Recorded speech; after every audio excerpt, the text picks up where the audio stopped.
ಹೂ is Chalavadi Narayana ಸ್ವಾಮಿ? ಛಲವಾದ ಇಲ್ಲದೆ ಇದ್ರೆ so Narayana ಸ್ವಾಮಿ ಮಾತ್ರ ಉಳಿತಾರೆ. ಸ್ವಲ್ಪ ಛಲ ಮತ್ತು ವಿಷಯ ಇಟ್ಕೊಂಡಿದ್ರೆ, ಅದರ ಪರವಾಗಿ ಚಿಂತನೆ ಇದ್ರೆ ಅದು ಛಲವಾದಿಯಾಗಿ ನಾರಾಯಣ ಸ್ವಾಮಿ ಇರ್ತದೆ. ಅವೆಲ್ಲವನ್ನು ನಾವು ಕೈ ಬಿಟ್ಟಿದ್ದ ದಿವಸ ಬರೀ ನಾರಾಯಣ ಸ್ವಾಮಿಗೆ ಉಳಿತೀವಿ. ಬೇರೆ ಪಕ್ಷದಲ್ಲಿದ್ದವನು, ನಾನು ಕಾಂಗ್ರೆಸ್ ಅಲ್ಲಿದ್ದವನು. 40 ವರ್ಷ ಒಂದು ಸಂಘಟನೆಯಲ್ಲಿ ದುಡಿದ್ರೂ ಕೂಡ ಯೋಗ್ಯತೆಯನ್ನು ಗುರುತಿಸಲಿಕ್ಕೆ ಅವರಿಂದ ಆಗಿಲ್ಲ. ಆದ್ರಿಂದ ಅವರ ಯೋಗ್ಯತೆ ನನಗೆ ಅರ್ಥ ಆಯ್ತು. ಲೇಟ್ ಆಗ್ಲಿಲ್ವಾ? ಬಹಳ ಲೇಟು, 40 ವರ್ಷ. ತಾಳ್ಬೇಕು, ತಾಳ್ಮೆ ಇರಬೇಕು. ಅದಕ್ಕೆ 40 ವರ್ಷ ತಾಳ್ಕೊಂಡಿದ್ದೇನೆ. ಭಾರತೀಯ ಜನತಾ ಪಕ್ಷಕ್ಕೆ ನಾನು ಬಂದಾಗ ಬಹಳ ಇಷ್ಟಪಟ್ಟು ಬರಲಿಲ್ಲ. ನಾನು ಹೌದಾ? ಇಷ್ಟಪಟ್ಟು ಬಂದಿಲ್ಲ ನಾನು. ಓಕೆ. ಕಾಂಗ್ರೆಸ್ ಹೇಳ್ತಿತ್ತಲ್ಲ, ಬಿಜೆಪಿ ಒಂದು ರೀತಿ ಗರ್ಭಗುಡಿ ಇದ್ದಂಗೆ, ದಲಿತರಿಗೆ ಅಲ್ಲಿ ಭವಿಷ್ಯ ಇಲ್ಲ ಅಂತ. ಈಗ ನನ್ನನ್ನು ಗರ್ಭಗುಡಿಯಲ್ಲೇ ಕುಳಿಸ್ಬಿಟ್ಟಿದಾರಲ್ಲ.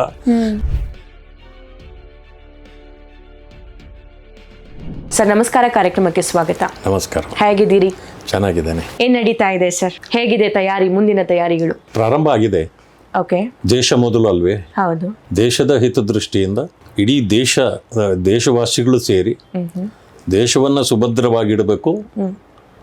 ರಾಜಕೀಯ ವ್ಯವಸ್ಥೆಯನ್ನು ನಾವು ಬಹಳ ಚೊಕ್ಕವಾಗಿಡಬೇಕು.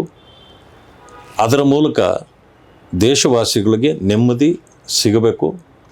ಈ ದೇಶ ಯಾವತ್ತೂ ಕೂಡ ನಮ್ಮನ್ನು ಕಾಪಾಡ್ತಕ್ಕಂಥದ್ದು. ಅದರಿಂದ ನಾವು ದೇಶವನ್ನು ಕಾಪಾಡಿಕೊಳ್ಬೇಕು ಅನ್ನೋ ದೃಷ್ಟಿಯಲ್ಲಿ ನಾವೆಲ್ಲರೂ ಕೂಡ ಕೆಲಸ ಮಾಡಬೇಕು. ಅದನ್ನು ಪ್ರಾರಂಭ ಮಾಡಿದ್ದೇವೆ. ವೆಲ್, ಸಾಮಾನ್ಯವಾಗಿ ನಾನು ಹಿಂದಿನ ಚಾನೆಲ್ಸ್ ಅಲ್ಲಿ ಇದ್ದಾಗ ನೀವು ಕೂಡ ಡಿಬೇಟ್ಸ್ ಗಳಲ್ಲಿ ಭಾಗಿಯಾಗಿದ್ರಿ. ಇವಾಗ್ಲೂ ಕೂಡ ನೀವು ಪ್ರತಿನಿತ್ಯ ಡಿಬೇಟ್ಸ್ ಗಳಲ್ಲಿ ಇರ್ತೀರಿ. ಅಲ್ಲಿ ಮಾತಾಡುವಂತಹ ವಿಚಾರಗಳು, ವಿಷಯಗಳು ಬೇರೆ. ಬಟ್ ನಾನು ಇವಾಗ ತಿಳ್ಕೊಬೇಕಾಗಿರೋ ವಿಚಾರ ಬೇರೆ. Who is Chalavadi Narayana Swamy? Chalavadi Narayana Swamy Chalavadi only. ಛಲವಾದ ಇಲ್ಲದೆ ಇದ್ರೆ ಸೊ ನಾರಾಯಣ ಸ್ವಾಮಿ ಮಾತ್ರ ಉಳಿತಾರೆ. ಸ್ವಲ್ಪ ಛಲ ಮತ್ತು ವಿಷಯ ಇಟ್ಕೊಂಡಿದ್ರೆ, ಅದರ ಪರವಾಗಿ ಚಿಂತನೆ ಇದ್ರೆ, ಅದರ ಕಾರ್ಯಕ್ಕಾಗಿ ತನ್ನ ಹೋರಾಟ ಸತತವಾಗಿ ನಡೆದಿದ್ರೆ ಅದು ಛಲವಾದಿಯಾಗಿ ನಾರಾಯಣ ಸ್ವಾಮಿ ಇರ್ತದೆ. ಅವೆಲ್ಲವನ್ನು ನಾವು ಕೈ ಬಿಟ್ಟಿದ್ದ ದಿವಸ ಬರೀ ನಾರಾಯಣ ಸ್ವಾಮಿಗೆ ಉಳಿತೀವಿ. ಯಾವಾಗ ಶುರುವಾಯಿತು ನಿಮ್ಮ ಪೊಲಿಟಿಕಲ್ ಜರ್ನಿ? ಹೇಗಿತ್ತು?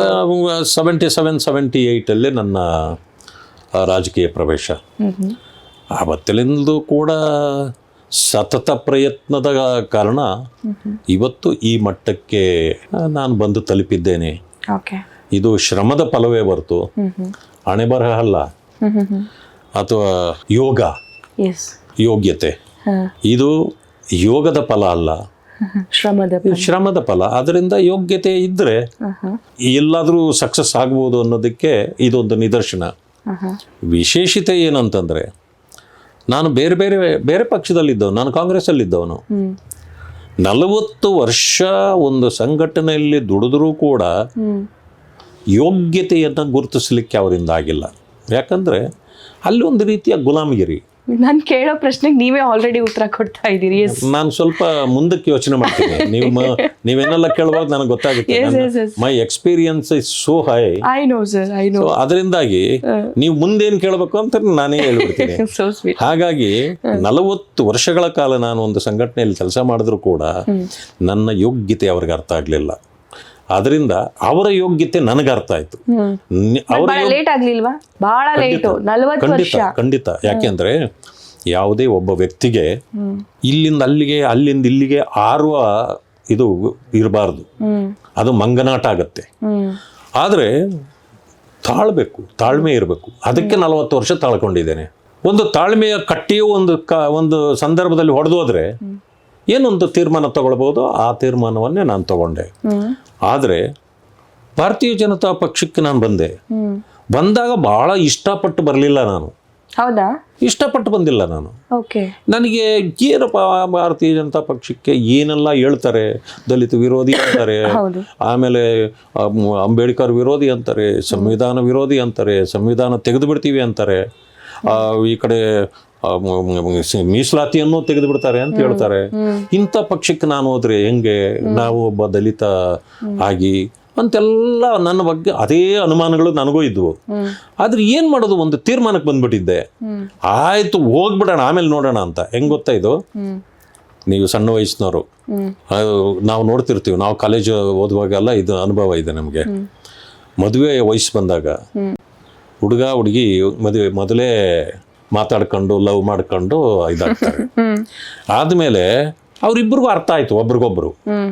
ಆದಮೇಲೆ ಇಲ್ಲ ನಾನು ಇವಳನ್ನೇ ಮದುವೆ ಆಗೋದು, ಆಕಿ ಅಂತಾಳೆ ನಾನು ಇವನನ್ನು ಇಲ್ದೆ ಇನ್ಯಾರನ್ನು ಮದುವೆನೇ ಆಗಲ್ಲ, ಇವನು ಬಿಟ್ಟರೆ ನನಗೆ ಪ್ರಪಂಚನೇ ಇಲ್ಲ. ಆ ಭಾವನೆ ಬರ್ತದೆ. ಅಂಥ ಟೈಮ್ ನಾನು ಮದುವೆ ಬೇರೆ. ಅಪ್ಪ ಅಮ್ಮ ಹೇಳಿದ್ದನ್ನೇ ನಾನು ಮದುವೆ ಆಗೋದು ಅಂತ ಒಬ್ಬ ಹುಡುಗ ತೀರ್ಮಾನ ಮಾಡ್ತಾನೆ, ಒಂದು ಹೆಣ್ಮಗಳು ತೀರ್ಮಾನ ಮಾಡ್ತಾಳೆ. ಯಾಕಂತಂದ್ರೆ ಗೌರವ. ಆವಾಗ ತೀರ್ಮಾನ ಇವ್ರದ್ದಾಗಲ್ಲ, ತಂದೆ ತಾಯಿ ನೋಡಿ ತೋರಿಸಿದ್ದು. ಅವರಿಬ್ರು ಮೊದಲು ಭೇಟಿನೂ ಆಗಿರಲ್ಲ. ಹಾಗಿದ್ಮೇಲೆ ಲವ್ ಎಲ್ಲಿರುತ್ತೆ? ಲವ್ ಇರಲ್ಲ. ಅದಾದ್ಮೇಲೆ ಮದುವೆ ಮಾಡಿಬಿಡ್ತಾರೆ. ನಿಧಾನಕ್ಕೆ ಒಬ್ರನ್ನೊಬ್ರು ಅರ್ಥ ಮಾಡ್ಕೊಂಡು ಸೂಕ್ತ ಅಂತ ಅನಿಸಿದ ಮೇಲೆ ಆಮೇಲೆ ಮದುವೆ ಆಗ್ತಾರಲ್ಲ, ಇದು ಪ್ರೀತಿ ಮಾಡ್ಕೊಳ್ತಾರಲ್ಲ. ಹಾಗೆ ನನಗನ್ಸಿದ್ದು ಯೋಗ್ಯತೆಯನ್ನು ಗುರುತಿಸಿ ನನಗೇನೋ ಅಲ್ಲಿ ಕೊಟ್ಟು ಎಲ್ಲ ಆದಮೇಲೆ ನಿಜವಾಗಿಯೂ ಇದು ದಲಿತ ವಿರೋಧಿಯೂ ಅಲ್ಲ, ಅಂಬೇಡ್ಕರ್ ವಿರೋಧಿಯೂ ಅಲ್ಲ, ಸಂವಿಧಾನ ತೆಗೆಯುವಂಥ ಪಕ್ಷವೂ ಅಲ್ಲ. ಅಂಬೇಡ್ಕರ್ ಅವ್ರಿಗೆ ಹೆಚ್ಚು ಗೌರವ ಕೊಟ್ಟಿರೋದು, ಮೀಸಲಾತಿಯನ್ನು ತೆಗೆಯೋದಿಲ್ಲ. ದಲಿತರ ಬಗ್ಗೆ ಕಾಳಜಿ ಇದೆ. ಅದರಿಂದಾಗಿ ನಾನು ಎಲ್ಲರಿಗೂ ನನ್ನ ಉತ್ತರ ಇಷ್ಟೇ, ಸೂಕ್ತ ವ್ಯಕ್ತಿಗೆ ಸೂಕ್ತ ಸ್ಥಾನಮಾನ BJPಯಲ್ಲಿದೆ. BJP ಗೌರವವನ್ನು ಕೊಡೋದನ್ನು ಇಲ್ಲಿ ಕಲಿಬೇಕು. ಕಾಂಗ್ರೆಸ್ನ ಏನೋ ಗೂಸುಂಬೆ ರಾಜಕಾರಣ ಅಲ್ಲ, ಅಥವಾ ಅವರ ಥರ ಯಾರೂ ಕೂಡ ಇಲ್ಲಿ ಗುಲಾಮಗಿರಿ ಮಾಡಬೇಕಾಗಿಲ್ಲ. ಇಲ್ಲಿ ಎಲ್ಲರನ್ನೂ ತೆಗೆದುಕೊಂಡು ಹೋಗ್ತಕ್ಕಂಥ ವ್ಯವಸ್ಥೆ ಇಲ್ಲಿದೆ ಅಂತೇಳಿ ಅನೇಕರು ಕಾಂಗ್ರೆಸ್ಸಲ್ಲಿ ನನ್ನ ಸ್ನೇಹಿತರು ಇನ್ನೂ ಉಳಿದುಬಿಟ್ಟಿದ್ದಾರೆ. ಪಾಪ ಅವ್ರ ವಯಸ್ಸುಗಳೇ ಆಗಿ ಹೋಗ್ತಾ ಇದೆ, ಆದರೆ ಅವ್ರಿಗೆ ಸ್ಥಾನಮಾನವೂ ಇಲ್ಲ, ಗೌರವವೂ ಇಲ್ಲ. ಅಂಥವ್ರಿಗೆ ಇಂಥ ಪಕ್ಷಗಳು ಬಹಳ ಉತ್ತಮ ಅಂತೇಳಿ ಅವರ ಗಮನ ಸೆಳೆಯಲಿಕ್ಕೆ ನಾನು ನಿಮ್ಮ ಮೂಲಕ ಪ್ರಯತ್ನ ಮಾಡ್ತೀನಿ. ಅಂದ್ರೆ BJPಯಲ್ಲಿ ನೀವೊಬ್ಬ ರೋಲ್ ಮಾಡೆಲ್ ಅಂತ ಅಂತೀರಿ, ಕಾಂಗ್ರೆಸ್ ಅಲ್ಲಿ ಅವಕಾಶ ಸಿಗದೆ ಇರೋರಿಗೆ. ಅವ್ರು ನನ್ನನ್ನು ಹಂಗೆ ಅನ್ಕೊಳ್ಬಹುದು. ನಾನು ರೋಲ್ ಮಾಡೆಲ್ ಅಂತ ನಾನು ಯಾರಿಗೂ ಹೇಳೋದಿಲ್ಲ. ಆದರೆ ಭಾರತೀಯ ಜನತಾ ಪಕ್ಷದ ಮುಖಂಡತ್ವ, ನಾಯಕತ್ವ ನನ್ನನ್ನು ಹೇಗೆ ನಡೆಸ್ಕೊಂಡಿದ್ದಾರೆ ಅನ್ನೋದನ್ನ ನನ್ನ ಮೂಲಕ